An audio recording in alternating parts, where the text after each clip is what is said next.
हम एक ऐसे वायरस के बारे में बात करेंगे जो ना ही कोविड की तरह स्प्रेड होता है और ना ही कोविड की तरह हेडलाइन में आता है। लेकिन अगर आपको इसका इन्फेक्शन हो गया तो आपको 40 से 50% चांसेस है डेथ के। ये निपा वायरस है और ये वायरस कई सालों से इंडिया में देखा जा रहा है।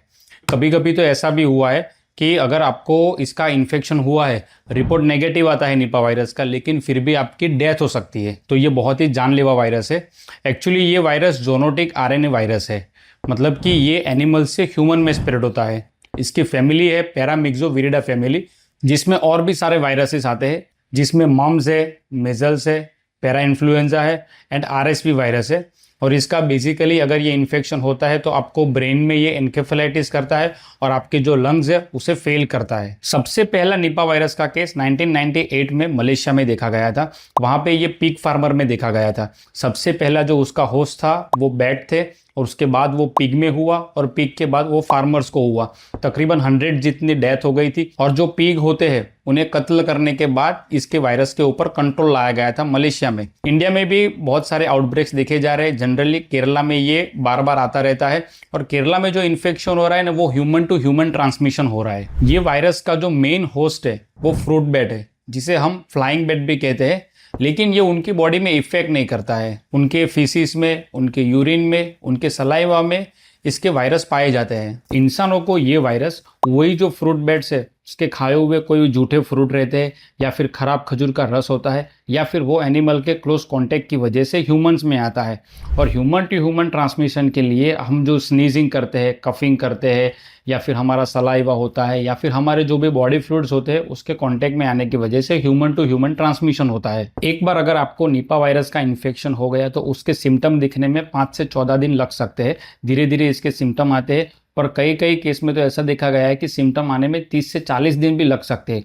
और इसीलिए कभी कभी ऐसा होता है कि अगर आपको सिम्टम है लेकिन आपका रिपोर्ट नेगेटिव आ सकता है। निपा वायरस के जो सिम्टम्स है वो इन्फेक्शन के कितने दिन हुए हैं उसके ऊपर डिपेंड रहता है। अगर आपको पहले ही 2-3 दिन में अगर सिम्टम दिखना शुरू हो जाती है तो वो आपको हेडेक हो सकता है, आपको जनरलाइज वीकनेस हो सकती है, मलेज हो सकता है, आपको सोर थ्रोट हो सकता है। लेकिन अगर यही इन्फेक्शन आपको 3 से 4 दिन से ज़्यादा अगर 6-7 दिन तक हो सकता है तो आपको उसमें कफिंग हो सकती है, आपको सांस लेने में दिक्कत हो सकती है, आपका जो ऑक्सीजन लेवल होता है वो कम हो सकता है। ये सब सिम्टम उसमें रहेगी। लेकिन अगर 7 दिन से ज़्यादा इन्फेक्शन हो गया है तब होता है आपका ब्रेन का इन्वॉल्वमेंट, मतलब कि ये इन्फेक्शन आपके ब्रेन तक पहुंच जाता है 7 दिन के बाद। तो अगर ब्रेन में इन्फेक्शन हो गया तो आपको एन्केफेलाइटिस कर रहा है, जिसका मतलब ये है कि आपको कन्फ्यूज़न रहेगी, आपको सीवियर हेडेक रहेगा, फीवर बहुत ज़्यादा आएगा, आपको सीजर आ सकते हैं, आप कोमा में जा सकते हो।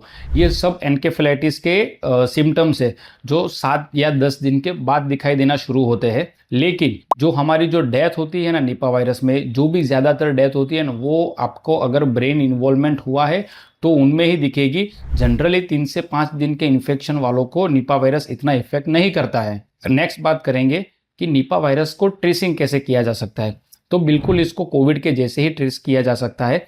जैसे ही कोविड में हम जो हमारा थ्रोट का स्वैब से RT-PCR करते थे, वैसे ही सेम इसमें थ्रोट स्वैब का या फिर कोई बॉडी फ्लूइड जैसे कि आपका सलाइवा हो गया या फिर आपका ब्लड हो गया या फिर जिन लोगों को एन्केफेलाइटिस हुआ है वो एन्केफेलाइटिस वाले पेशेंटों में CSF करके एक बॉडी फ्लूइड होता है जो हमारे जो स्पाइन होते हैं उसके बीच में गैप में रहता है। उसका RT-PCR भेज के भी हम इसे पता लगा सकते हैं। अब आप पूछेंगे कि निपा वायरस की ट्रीटमेंट क्या है। तो बहुत दुख की बात है कि निपा वायरस की कोई डेफिनेटिव ट्रीटमेंट है ही नहीं। अगर किसी पेशेंट आपके पास आता है निपा वायरस का तो उसे ICU में एडमिट करना है, उसका हाइड्रेशन मेंटेन करना है और अगर उसे सीजर आ रहे हैं तो सीजर कंट्रोल करना है और फीवर को सबसाइड करना है। तो ये बेसिकली उसकी ट्रीटमेंट है।